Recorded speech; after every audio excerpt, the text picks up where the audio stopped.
स्वागत है आपका विज्ञान वृक्ष पर, जो बीएससी के स्टूडेंट्स और एस्पायरिंग स्कॉलर्स के लिए ज्ञान और सफलता का एक अनोखा साथी है। हेलो एवरीवन, विज्ञान वृक्ष में आप सभी का एक बार फिर से स्वागत है। ऑर्गेनोमेटेलिक कंपाउंड्स में हमने काफ़ी सारे लेक्चर कंप्लीट किए हैं, काफ़ी सारे अपने टॉपिक भी वहाँ पे कंप्लीट कर चुके हैं, जिसमें कि लास्टली हम लोग ने देखा था सेकंड लास्ट में कि मेटल एल्कीन कॉम्प्लेक्सेस कैसे बनते थे। देन हम लोगों ने देखा था कि मेटल एल्काइन कॉम्प्लेक्सेस कैसे बनते थे, उनकी पूरी केमिस्ट्री पढ़ी थी, बॉन्डिंग वगैरह पढ़ा था, एप्लीकेशन वगैरह पढ़ा था। देन हम लोग मूव कर लिए थे कौन से पार्ट में, होमोजीनियस कैटालिसिस, होमोजीनियस हाइड्रोजिनेशन में पढ़े थे कि एल्कीन के ऊपर हमारा H2 का एडिशन कैसे होता है। वहां पर हम लोग उसको किस सेक्शन में पढ़े थे, होमोजीनियस कैटालिसिस में। कैटालिसिस के कई पार्ट, 2 पार्ट हम लोगों ने पढ़ा, उसमें पूरा 3 तरह के कैटालिस्ट का यूज किए थे। सबसे पहला कैटालिस्ट कौन सा यूज किए, मेटल विदाउट हाइड्राइड, जो कि विल्किंसन कैटालिस्ट था। मतलब जो हमारा कैटालिस्ट हो उसमें हाइड्राइड ना प्रेजेंट हो, हाइड्राइड की H फॉर्म ना प्रेजेंट हो कोई भी। जैसे विल्किंसन कैटालिस्ट का फॉर्मूला होता है RHPPH3 का होल थ्राइस Cl, ठीक है, वहां पर कोई H नहीं है। That means this type of complexes lies in the catalyst type metal without hydride. फिर हमारा सेकंड नंबर पे आया था कि मेटल विद हाइड्राइड, जिसमें हम लोगों ने देखा था रोडियम का ही कॉम्प्लेक्स था, RH, उसके बाद H मतलब हाइड्राइड, फिर CO और फिर देन PPH3 का होल थ्राइस। ये कॉम्प्लेक्स था या ये कैटालिस्ट था जो कि एक्ट करता था बहुत ही अच्छा। इससे PPH3 एक हमारा बाहर निकलता था, देन हमारी एक्टिव फॉर्म जनरेट होती थी, एल्कीन आके कोऑर्डिनेट करती थी। देन उसके बाद एल्कीन के साथ बनने वाले कॉम्प्लेक्स के पास 2 अपॉर्चुनिटी थी, एक मेटल मार्कोनिकोव रूल से ऊपर की साइड जो बनाया था, एक एंटी मार्कोनिकोव रूल के अकॉर्डिंग प्रोडक्ट बना था। बट मार्कोनिकोव वाला अनस्टेबल था, वो रिवर्स आके उसी स्टेज में आ जाता है जहां से वो बना हुआ होता है। इसीलिए जो हमारा एंटी मार्कोनिकोव से प्रोडक्ट बना था वो फाइनल प्रोडक्ट था। उसमें फिर H2 का एडिशन करा देते हैं। H2 का एडिशन जैसे ही कराते हैं वहां पे फिर हमारा क्या होता है, H2 का या तो एडिशन करा दीजिए, वहां से फिर हमारा फाइनली वो H2 का एडिशन कराते हैं। और H2 का एडिशन ही ऑक्सीडेटिव एडिशन प्रोसेस होती है। और oxidative addition is the rate determining process, because slowest step वही होती है कैटालिटिक साइकिल की। देन फाइनली हमारा रिडक्टिव एलिमिनेशन करके हमारा एल्केन, जो कि एल्कीन से हमको एल्केन बनाना था, वो मिल जाता है। और जो हमारा कैटालिस्ट था वो रीजनरेट हो जाता है सेकंड कैटालिटिक साइकिल को प्रोसीड करने के लिए। देन हम लोगों ने थर्ड पढ़ा था कि कैसे लेंथेनाइड्स और अर्ली ट्रांजिशन मेटल वाले कॉम्प्लेक्स मेटल्स के जो कॉम्प्लेक्सेस होते हैं वो इस तरह की ऑक्सीडेटिव एडिशन टाइप की रिएक्शन नहीं देते, वो एल्कीन की हाइड्रोजिनेशन रिएक्शन प्रोसीड करते हैं, but with the help of transition state. वहां पे ऑक्सीडेशन स्टेट हायर नहीं जा सकती, क्योंकि उनके पास अर्ली की क्यों नहीं जा सकती, बिकॉज उनके पास टोटल उतने इलेक्ट्रॉन होते ही नहीं है जिसकी वजह से वो वहां तक रीच कर पाए। इसीलिए हम लोग बात करते हैं कि वहां पे ट्रांजिशन स्टेट के मेटल जो अर्ली वाले वो, और लेंथेनाइड के जो मेटल्स होते हैं वो ट्रांजिशन स्टेट मेथड से जाते हैं, ना कि ऑक्सीडेटिव एडिशन रिएक्शन मेथड से। H2 का एडिशन वहां भी होगा, H2 का एडिशन एल्कीन में यहां भी होगा। डिफरेंस है कि वहां ऑक्सीडेटिव मतलब दोनों हाइड्राइड की फॉर्म में जाके जुड़ेंगे, और यहां से आने के बाद हमारा मेटल पे ट्रांजिशन स्टेट मेथड से जाते थे सिंपली। और लेंथेनाइड वाले क्यों नहीं जाते हैं, क्योंकि ऑक्सीडेटिव एडिशन मेथड से जाने के लिए उनको एटलीस्ट +5 में जाना पड़ेगा, क्योंकि हमारे +3 में तो पहले से होते थे। और ऑक्सीडेटिव एडिशन होने से 2 की वैलेंसी बढ़ती है, मतलब 2 ऑक्सीडेशन स्टेट बढ़ जाती है, जिसकी वजह से उनकी ऑक्सीडेशन स्टेट +5 हो जाती है, और जो कि हमें पता है वो पाई ही नहीं जाती। दैट्स व्हाई लेंथेनाइड्स और early transition metal do not give oxidative addition reaction of hydrogenation of alkene. मतलब एल्कीन की हाइड्रोजिनेशन की जो ऑक्सीडेटिव मेथड होता है उसके थ्रू नहीं जाती है। किस मेथड से जाती थी, साइक्लिक ट्रांजिशन स्टेट 4 मेंबर की। अब हम वो कंप्लीट करने के बाद लास्ट लेक्चर में मैंने बताया था कि हम लोग शुरू करेंगे मेटल कार्बोनिल्स। मेटल कार्बोनिल्स क्या होता है, as name indicated metal and carbonyl. Carbonyl is carbon monoxide और CO group, metal is metal, you know very well. तो अब यहाँ पे बात आती है कि मेटल और कार्बोनिल के कॉम्प्लेक्सेस की केमिस्ट्री हम लोग कैसे डील करते हैं, उसकी बॉन्डिंग, उनकी प्रिपरेशन, ये हमें सब देखना है। आपके सिलेबस में जो भी मेथड है, हम लोगों ने चारों के चारों मेथड कवर किए हैं। सबसे पहले मेथड का मतलब सबसे पहले मेटल कार्बोनिल कहाँ बना, किसने बनाया, कौन कौन से बने, किस ईयर में बने, वो सब आपके सामने मैं लेके आया हूँ। मेटल कार्बोनिल्स क्या होते हैं, मोस्ट ट्रांजिशन मेटल मतलब D block element form a complex with wide variety of अनचार्ज molecule. अनचार्ज molecule कैसे होते हैं, देखिए ये एक है Cl है, ये एक जो है यहाँ पे अगर बात कर लेता हूँ, ये क्या है, ये Cl है। लेकिन अगर मैं आपके सामने अभी बात कर लूँ अमोनिया, तो अमोनिया के ऊपर कौन सा चार्ज होता है, कोई नहीं, न्यूट्रल चार्ज होता है। तो जो चार्ज स्पीसीजेज हैं उनके साथ तो कॉम्प्लेक्स बनता ही है, बट अनचार्ज के साथ भी डी ब्लॉक एलिमेंट हमारे ट्रांजिशन बनाते, मतलब कॉम्प्लेक्स बनाते दिखते हैं। बेस्ट एग्जाम्पल लास्ट लेक्चर में हमने देखा था कि जो लास्ट लेक्चर में क्या देखा था कि एल्कीन जो होती है, एल्कीन कैसी होती है, न्यूट्रल होती है। वो कॉम्प्लेक्स तो ही बनाती है मेटल के साथ, तभी तो उसका हाइड्रोजनेशन होता है। इसीलिए हम बोल रहे हैं कि uncharged molecule like carbon monoxide, alkene भी हो सकती है, कार्बन मोनोऑक्साइड जो है न्यूट्रल होती है वहां पे। फिर क्या है, सब्स्टिट्यूटेड फॉस्फीन्स, फॉस्फीन्स क्या होता है, फास्फोरस के ऊपर हमारे आर ग्रुप जब लग जाते हैं तो उसको हम फॉस्फीन्स बोलते हैं। और फॉस्फोरस की वैलेंसी हमारी 3 होती है नॉर्मल वाली, तो Pr3 की बात हो रही है, ये लोन पेयर के थ्रू मेटल से जुड़ता है, वैलेंसी 3 होती है, इसीलिए Pr3 है। एंड अनसैचुरेटेड और एरोमेटिक हाइड्रोकार्बन, अनसैचुरेटेड कौन से और एरोमेटिक कौन से, मतलब एरोमेटिक वाले तो ये हो गए, चलिए बेंजीन वाले से पहले Cp का देख लीजिए, 6 पाई इलेक्ट्रॉन है इसमें, और हकल रूल के अकॉर्डिंग 4n+2 रूल को फॉलो कर रहा है, साइक्लिक है, प्लेनर है, रिंग सिस्टम है, कॉन्जुगेटेड सिस्टम है, और sp2 हाइब्रिडाइजेशन भी है। यही होती हैं सारी हकल रूल की प्रॉपर्टीज। हकल रूल के कुछ नियम थे जिनको अगर कंपाउंड फॉलो करता है तो उनको हम बोल देते हैं दीज आर एरोमेटिक कंपाउंड्स। तो इसमें सारी वो कंपाउंड की जो भी क्राइटेरिया है वो सब फॉलो होती है। सबसे पहली साइक्लिक होना चाहिए, 6 पाई इलेक्ट्रॉन मतलब 4n+2 पाई इलेक्ट्रॉन रूल को फॉलो करना चाहिए, प्लेनर होना चाहिए, सारे कार्बन सेंटर sp2 हाइब्रिडाइज होने चाहिए, कॉन्जुगेशन होनी चाहिए, सिंपल सी, और वो सारे इसमें फॉलो हो रहे हैं तो ये एरोमेटिक है। सिमिलरली ये हमारा हो गया कैसा, एरोमेटिक हाइड्रोकार्बन। साइक्लोपेंटाडाइन भी तो हमारे बनाते थे, लास्ट लेक्चर में यही तो कैटालिस्ट लिया था, डाई साइक्लोपेंटाडाइन थोरियम हाइड्राइड एक ये था, और डाई साइक्लोपेंटाडाइन ल्यूटेटियम हाइड्राइड, यही तो लिए थे लेंथेनाइड वाले केस में। या फेरोसिन का भी एग्जांपल लेते हो, सीपी का होल ट्वाइस Fe, क्रोमोसिन का एग्जांपल लेते हो, बेंजीन का होल ट्वाइस और Cr क्रोमोसिन बोलते हैं, वही है अनसैचुरेटेड कंपाउंड जिसको आप एल्कीन बोलते हो। लास्ट लेक्चर में ही कवर किया कैसे मेटल के साथ लिंकेज होता है, ये बताया गया है।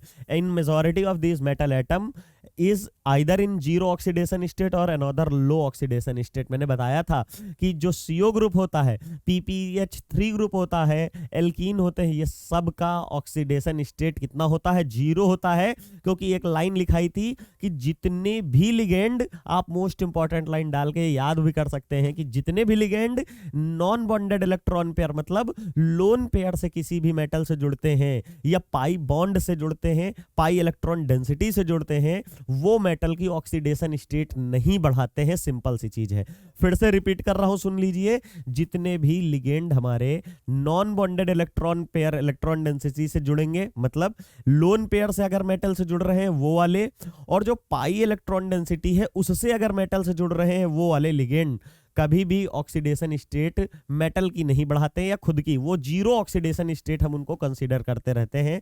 तो इसलिए पाई से जिनकी डोनेशन होती वो भी जीरो, और जो लोन पेयर से डोनेशन करते हैं वो भी जीरो। तो PPH3 हमारा हर बार हम जीरो काउंट करते हैं, इसीलिए CO कार्बोनिल जो होता है न्यूट्रल होता है, लोन पेयर के साथ जाता है, वो भी जीरो कंसीडर किया जाता है। इन majority of this metal atom is either in A zero oxygen state, या तो मेटल जीरो ऑक्सीडेशन स्टेट में होता है, या तो बहुत ही लो +1 या -1 में होगा, इससे ज्यादा नहीं होता है। किसके केस में, in case of metal carbonyls. We have already explained pi bonding between the transition metal atom and the olefinic acetylenic complexes। मतलब हम लोग ने पहले ही डिस्कस किया है क्या, मेटल और एल्कीन के बीच में पाई बॉन्डिंग, और मेटल और एल्काइन के बीच में। ओलेफिनिक मतलब एल्काइन, एसेटलाइनिक मतलब यहाँ पे एल्काइन की बात है, ये ओलेफिनिक मतलब एल्कीन की बात है। तो ये हमने पूरा लेक्चर पढ़ा है, डिटेल में पढ़ा है कि how metal and alkene bonded with each other and how metal and alkyne bonded with each other. वो बोल रहा है compounds in which carbon monoxide is attached, कहां पे है, compound with in which carbon monoxide is attached through metal carbon bond to a transition metal atom is a low oxidation state and are generally called as metal carbonyl. मतलब जो हमारे कुछ metals हैं उसमें अगर CO ग्रुप है, carbon monoxide है, वो कार्बन से लिंक हो रहा है, ये CO ग्रुप है, ये मेटल है, ये कार्बन वाला साइड मेटल से लिंक हो रहा है और मेटल हमारा लो ऑक्सीडेशन स्टेट में है। These type of complexes are called as metal carbonyls. शायद ये आपको समझ में आ गया होगा, नाम में ही रखा हुआ है या लिखा हुआ है कि मेटल कार्बोनिल्स क्या होते हैं। मूव करते हैं हम नेक्स्ट स्लाइड पे अपनी। The first metal carbonyl compound, याद रखिएगा, the first metal carbonyl compound is निकल टेट्रा कोबाल्ट। ठीक है, निकल टेट्रा कार्बोनिल, कोबाल्ट नहीं, निकल टेट्रा कार्बोनिल, क्योंकि CO ग्रुप है। NiCO4 is the first metal carbonyl compound, जो कि इस इज प्रिपेयर्ड इन 1890 और किसने, एलमोंड ने किया हुआ था। और इस कंपाउंड का यूज क्या हो रहा था, निकल के, यहाँ पे देखिए रिफाइनिंग ऑफ द निकल, निकल का रिफाइनिंग मतलब जहां पे जैसे किसी और में है, कभी भी कोई एलिमेंट किसी प्योर फॉर्म में नहीं पाया जाता है। खाना भी हम लोग बनाते हैं, सब धो के, सब्जी है, वेजिटेबल्स है, कुछ भी है, आने के बाद उनको हम लोग धोते हैं क्योंकि हमको पता उनके ऊपर डस्ट है, केमिकल है वगैरह है। इसी तरह कोई भी केमिकल नेचर में 100% प्योर फॉर्म में नहीं पाया जाता, तो उनको रिफाइन किया जाता है या उनको हम लोग डिस्टिल टाइप का करते हैं, मतलब उनकी रिफाइनरी करते हैं, उनको प्यूरिफाई करते हैं। सिमिलरली निकल की जो मॉन्ड प्रोसेस होती है, वहां पर हम लोग देखते हैं कि निकल का सेपरेशन करने के लिए कौन यूज आता है, NiCO4, और सबसे पहले बनाया गया था 1890 में। देन उसके बाद हमारा क्या हुआ, मॉन्ड हैप्पन, ये तो हो गया। फिर Mond happen to be the founder of the English company, मतलब उनकी एक खुद की इंग्लिश कंपनी थी, क्योंकि कहाँ के थे, या देखिए इंग्लैंड के थे, तो कंपनी का नाम था ICI, मतलब इंपीरियल केमिकल इंडस्ट्रीज, केमिकल का नेम था क्योंकि वो केमिकल इंडस्ट्री एक चलाते थे। साथ ही साथ में ही is also remembered as artwork, कोई मतलब की बात नहीं है। The carbonyl of other metal, ये तो निकल के हो गए, इसके बाद जो आए वो आपके ईयर वाइज लिखे। फिर किसका आया, कोबाल्ट का आया 1910 में आया, फिर मॉलिब्डेनम का 1910 में आ गया था, क्रोमियम का 1926 में आया, फिर टंगस्टन का 1928 में आया, एंड रेहनियम 1936 एंड इरिडियम इन 1940। उसके बाद ऐसे ही कॉन्जिक्यूटिवली आते गए। इनसे आपका नहीं मतलब है, ये ईयर लिख दिए, बट इससे इंपॉर्टेंट नहीं है, ये चीज जरूरी नहीं है। जरूरी हमारे लिए क्या होता है, प्रिपरेशन कैसे होगी और इनका वर्क क्या होगा। अभी तक हमने जो भी इसमें पढ़ा है, तो बस खाली ये यहाँ पे इंपॉर्टेंट है कि ये न्यूट्रल ऑक्सीडेशन स्टेट में, मतलब जितने भी न्यूट्रल वाले होते हैं वो किसी भी मेटल की ऑक्सीडेशन स्टेट को घटाते या बढ़ाते नहीं है, क्योंकि वो खुद जीरो में होते हैं, तो उसी की वजह से मेटल के ऊपर कोई भी इंपैक्ट नहीं डालते हैं ऑक्सीडेशन स्टेट में। ये है, बस ये याद रखिएगा। कोई चार्ज स्पीसीज है, अगर हम -1 है, मतलब मान लीजिए मेरा क्लोरीन हूं और -1 अगर है, तो मैं जिससे अटैच होने जाऊंगा वो +1 में ही होगा। अगर मैं +1 हूं, सोडियम हूं, तो अगर किसी से अटैच होने जाऊंगा तो वो -1 ही होगा।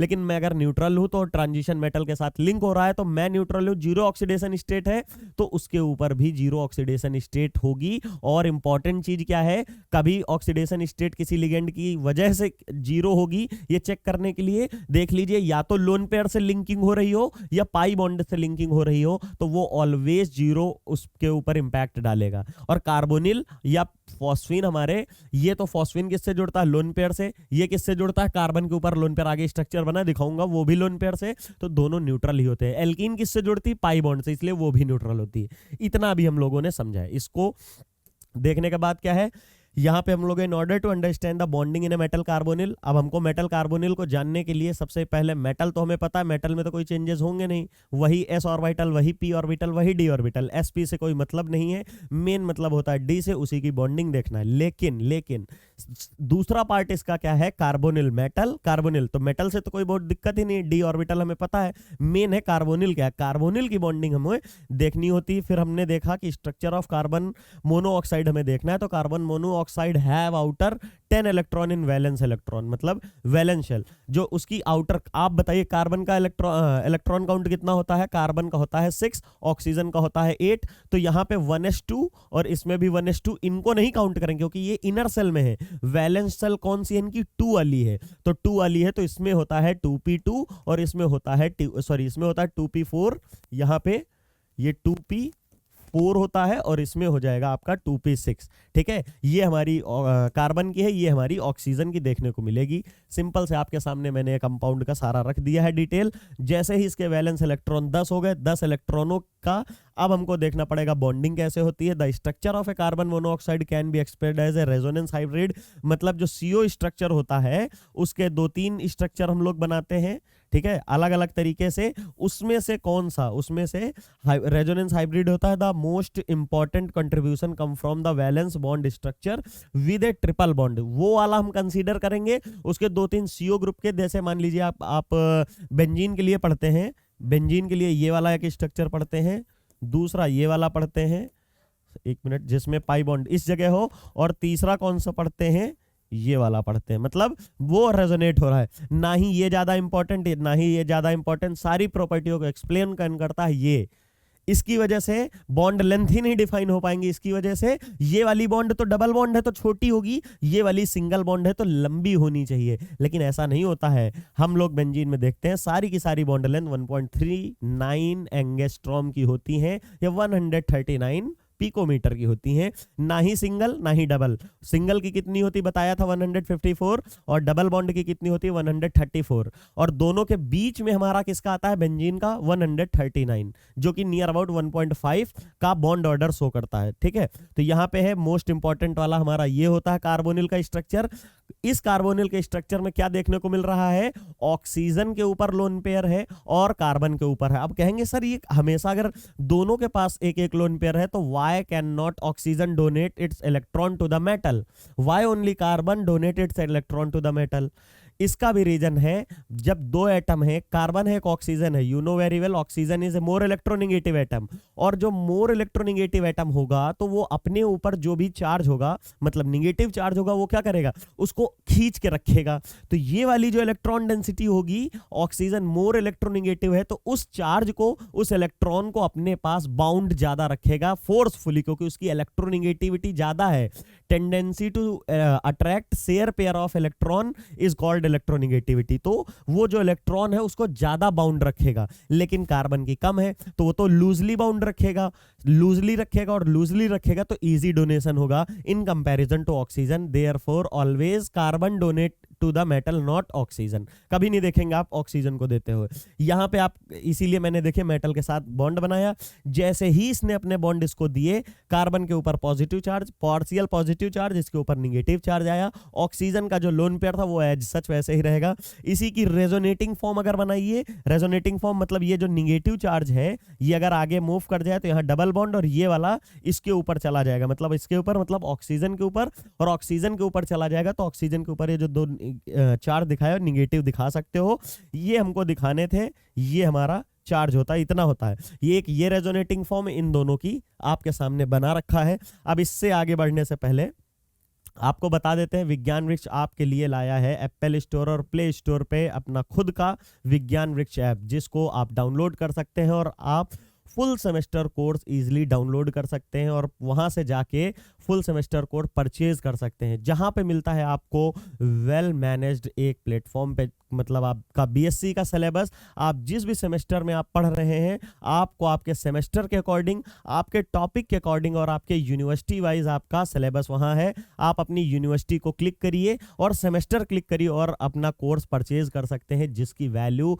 सिर्फ और सिर्फ नियर अबाउट 400 के आसपास है। और 400 में आपके साथ में, इस सिलेबस के साथ में, उसका कंप्लीट फिजिकल, ऑर्गेनिक, इनऑर्गेनिक का फुल कंटेंट वहां पे रिकॉर्डेड फॉर्म में मिलेगा। और वहां पे आप परचेज करने से पहले डेमो लेक्चर्स पढ़ें, आप उनको चेक कर सकते हैं, आप उनको देख सकते हैं कि किस लेवल का एक्सप्लेनेशन आपको दिया गया है। और साथ ही साथ में इसके साथ में आपको एक एडिशनल फैसिलिटी दी जाती है कि जो हम लोग स्लाइड्स पढ़ते हैं, ये स्लाइड आपको पीडीएफ के फॉर्म में दी जाती हैं, जो आप डाउनलोड कर सकते हैं और डाउनलोड करके आप उसका प्रिंट आउट निकलवा सकते हैं, जिसकी वजह से आपको नोट्स बनाने की भी आवश्यकता नहीं है। साथ ही साथ में नोट्स छोड़ दीजिए, आप, बहुत सारे बच्चे प्रीवियस ईयर क्वेश्चन पेपर आते हैं, वो बुकलेट्स खरीदते हैं कि प्रीवियस ईयर क्वेश्चन पढ़ के जाएंगे और हम पेपर क्रैक करेंगे, मतलब अच्छे मार्क्स लाएंगे। लेकिन होता क्या है, हम लोगों ने उनका पूरा फुल वीडियो कंटेंट बना के आपको प्रोवाइड किया है, जिसमें आप वीडियो कंटेंट में भी देखिए, लेकिन उसके बावजूद आप चाहते हैं रिटन फॉर्म में हो,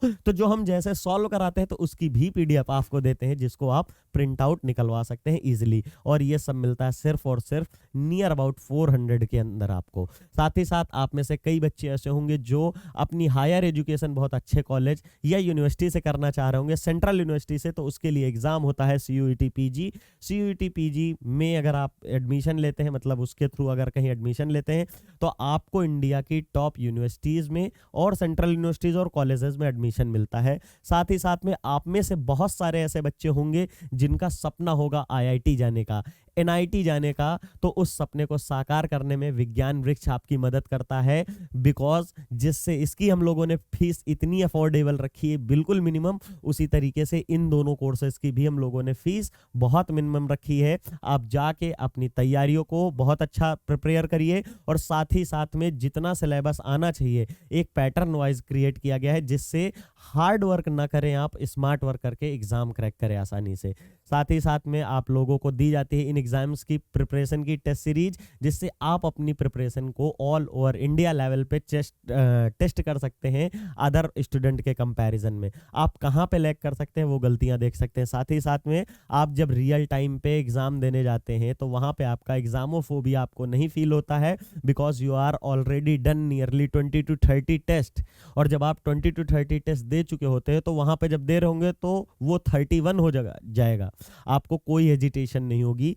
अगर आप मास्टर्स के फर्स्ट ईयर या सेकेंड ईयर में हैं या मास्टर कंप्लीट कर चुके हैं तो आपके लिए आईआईटी गेट और सीएसआईआर नेट जैसे एग्जाम के लिए भी विज्ञान वृक्ष ने फुल रिकॉर्डेड कंटेंट आपको दिया है, जिसको आप परचेज करके अपनी प्रिपरेशन को बूस्ट अप कर सकते हैं। आईआईटी गेट अगर आप क्रैक करते हैं तो आपको पीएसयूज में डायरेक्ट इंटरव्यू के बेस पे जॉब मिलती है, और पीएसयूज के अंदर में जो हमारी इंस्टीट्यूशंस आती हैं वो जो होती है ना, वो छोटी मोटी इंस्टीट्यूट्स नहीं, ऐसे इंस्टीट्यूशंस आते हैं जिनका नाम सुनना और मतलब वहाँ विजिट करना लोगों के लिए एक सपना होता है। इसरो, डीआरडीओ, बार्क, ओएनजीसी, गेल, बेल, इस तरह की हाई प्रोफाइल जॉब आपको मिलती है सिर्फ और सिर्फ इंटरव्यू के बेस पे अगर आपकी रैंक अच्छी है। लेकिन किसी कारणवश आपकी रैंक अच्छी नहीं है तो आप एमटेक कर सकते हैं किसी आईआईटी से, लेकिन अगर मास्टर पहले ही कर रखे हैं तो अब उसका दोबारा एमटेक करने का कोई फायदा नहीं है। आप वहां से आईआईटी से पीएचडी कर सकते हैं, जिसमें मिलती है आपको फेलोशिप। इवन आपको एमटेक के समय भी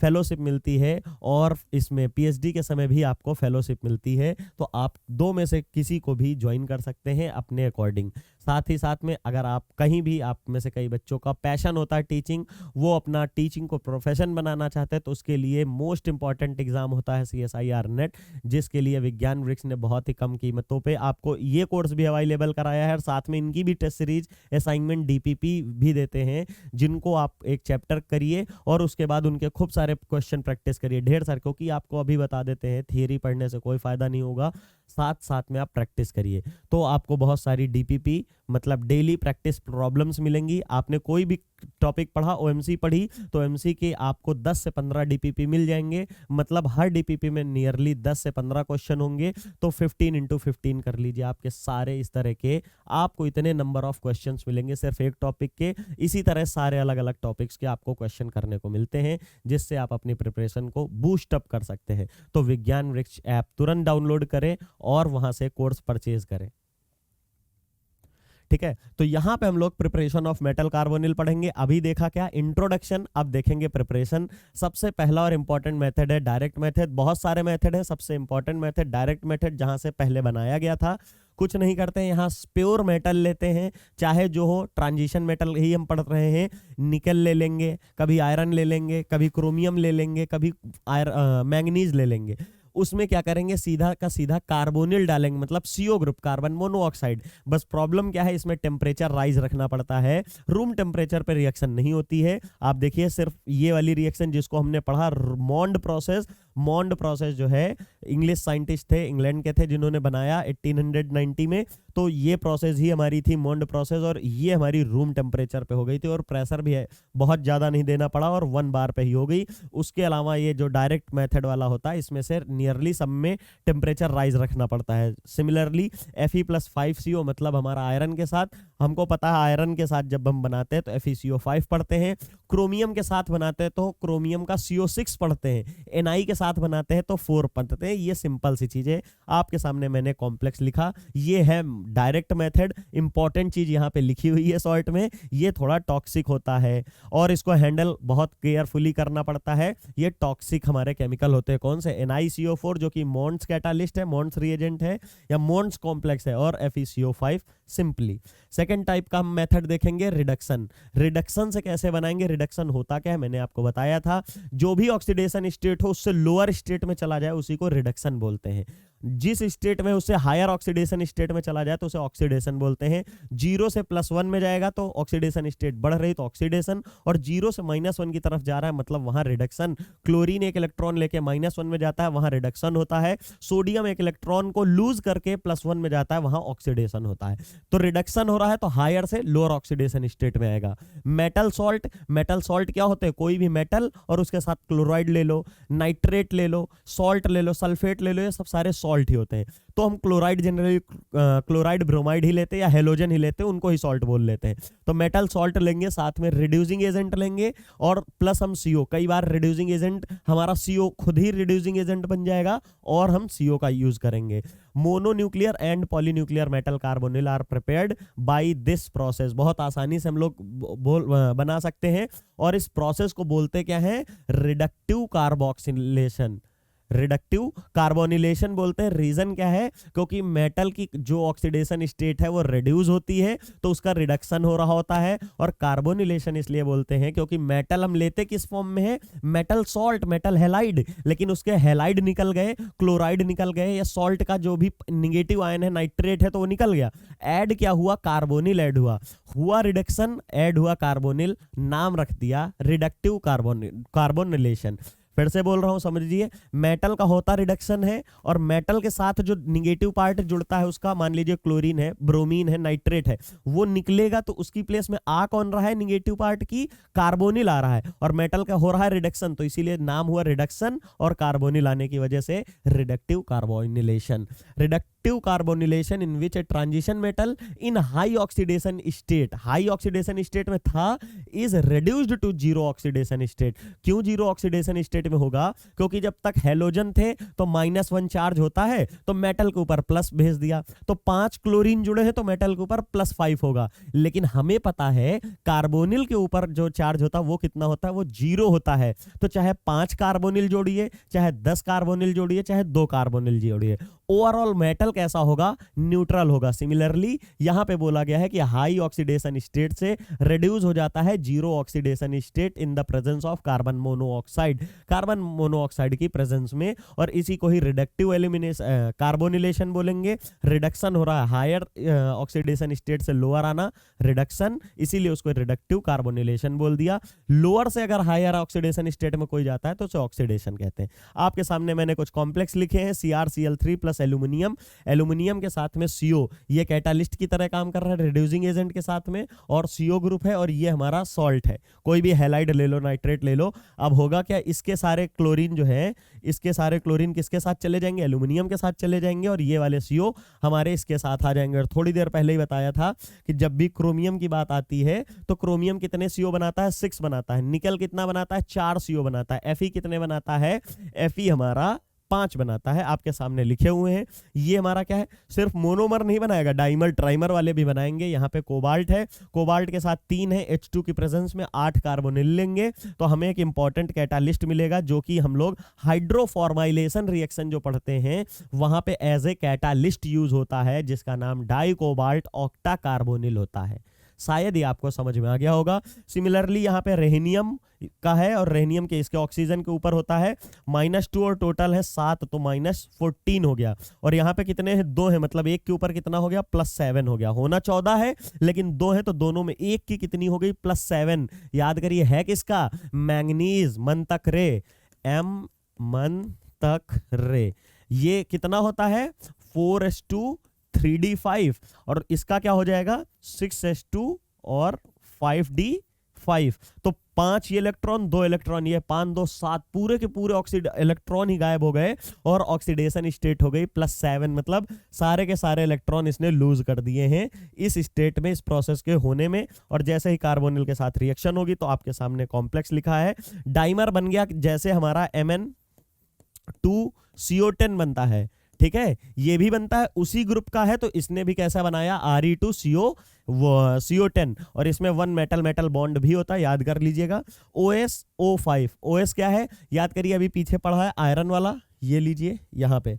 आयरन कैसा बनाता है? 5, और आयरन की ही फैमिली का हमारा ये मेंबर है, ये जो है Fe फिर रूठे ओ सनम, ये होती है इसकी ट्रिक याद करने की। तो यहाँ पे क्या है, हमने जाना है कि ये FeCO5 में होता है और ये इसी का है, तो ये किस में एग्जिस्ट करेगा, OSCO5 में। तो देखिए OSCO5 में बनाएगा कॉम्प्लेक्स, जो कि आपका बनता दिख रहा है, आप शायद याद हो जाएगा। ये हमारा ऑक्सीडेशन स्टेट अगर इसकी चेक करेंगे तो ऑक्सीजन के ऊपर होती -2, 5 हमारे हैं तो टोटल हो जाएगा -10, और यहाँ पे एक ही है, यहाँ पे एक ही है, एक मिनट, यहाँ पे ऑक्सीडेशन, हाँ ठीक है, -10 कैसे हुआ, ये हमारे ऊपर इसके इलेक्ट्रॉन यहाँ पे ऐसे होंगे, इसके इलेक्ट्रॉन काउंट कर लीजिएगा, यहाँ पे शायद 3 होगा, ये 3 होगा, क्योंकि यहाँ 3 और उसके बाद 9, 9 3 12, 5 और 5 के बाद 9 8 5 12, ठीक है, यहाँ पे 3 होगा, इसको सही कर लीजिएगा।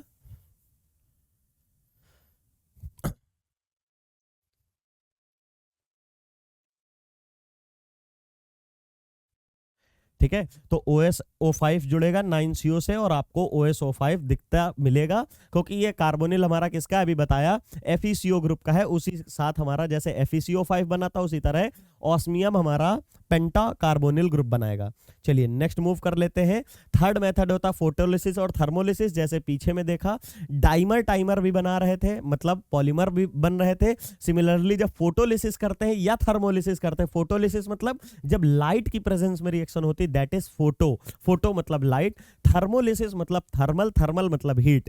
तो जब लाइट या हीट के प्रेजेंस में रिएक्शन कराते हैं तो जो मोनोमर होते हैं वो डाइमर, ट्राइमर, टेट्रामर या पॉलीमर के फॉर्मेशन में हमको दिखते हैं। Higher metal carbonyl easily prepared by photolysis और थर्मोलिसिस। हायर वाले कौन से, मतलब पॉलीमर, मेटल का ट्राइमर हो गया, टेट्रामर हो गया, उनकी बात हो रही है। सबसे पहले FeCO5 लिया, उसको हमने HNu मतलब हीट लाइट दी, और लाइट जैसे ही दिया तो उसने अपने डाइमर में कन्वर्ट हो गया Fe2CO9 में। उसके बाद Fe2CO9 को ही हमने फिर से लिया और उसको फिर से हीट कर दिया 286 केल्विन।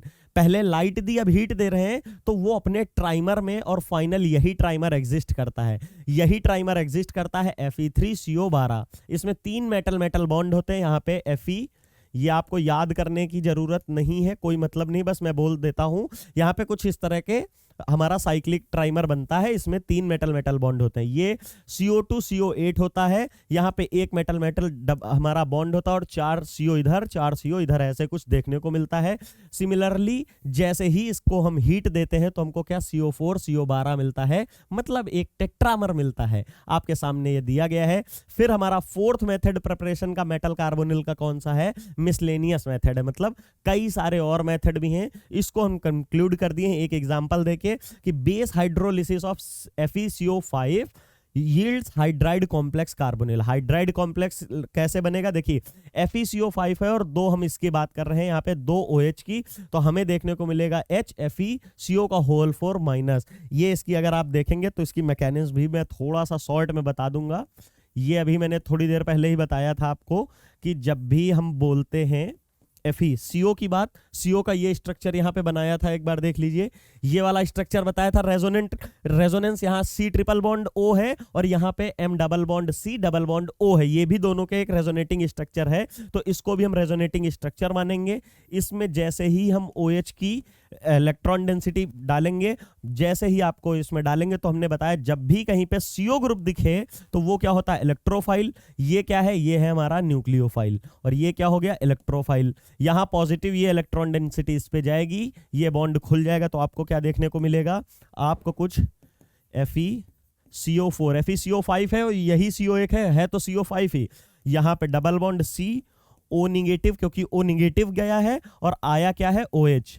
अब देखिए आपने एक प्रोसेस पढ़ी होगी, बताया था अल्फा बीटा और बीटा हाइड्राइड एलिमिनेशन बताई थी आपको। ये यहाँ से आया, ये यहाँ से आया, नई स्पीसीज जो बनेगी वो बनेगा CO का होल 4, Fe के ऊपर निगेटिव चार्ज, और यहाँ पे हमारा सिंगल बॉन्ड, ये डबल बॉन्ड ऑक्सीजन हो गया ऐसे, और यहाँ पे ऑक्सीजन, ये हाइड्रोजन।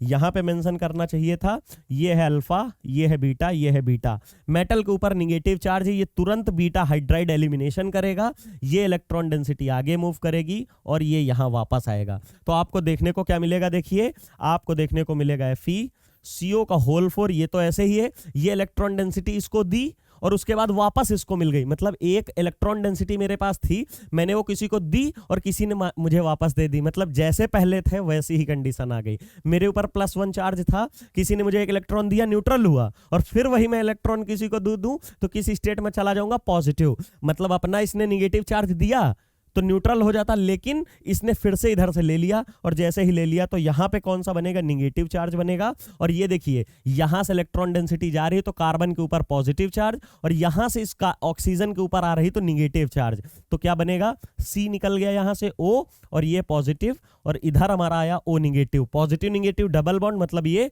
कार्बन डाइऑक्साइड, और ये हमारा कुछ ये बना, और ये हाइड्राइड इससे जुड़ जाएगा, और आपको ये स्पीशीज जुड़ेगी, मिल जाएगी। मतलब यही हमने पीछे बनाया है, देखिए कॉम्प्लेक्स में Fe और ये निगेटिव H, यही कॉम्प्लेक्स में मैंने बनाया है। बस ये मैंने मैकेनिज्म बता दी, आपको इतनी जरूरत नहीं बस समझने की। HFeCO4 माइनस कॉम्प्लेक्स है, शायद ये आपको समझ में आया होगा। वो मैकेनिज्म आपको फिर बोल रहा हूँ, आपको देखने की जरूरत नहीं, बस आप एक बार ये आइडिया लगा सकते हैं मैकेनिज्म चलती कैसे है, एरो कैसे चलाए जाते हैं, वो मैंने आपको दिखा दिया है।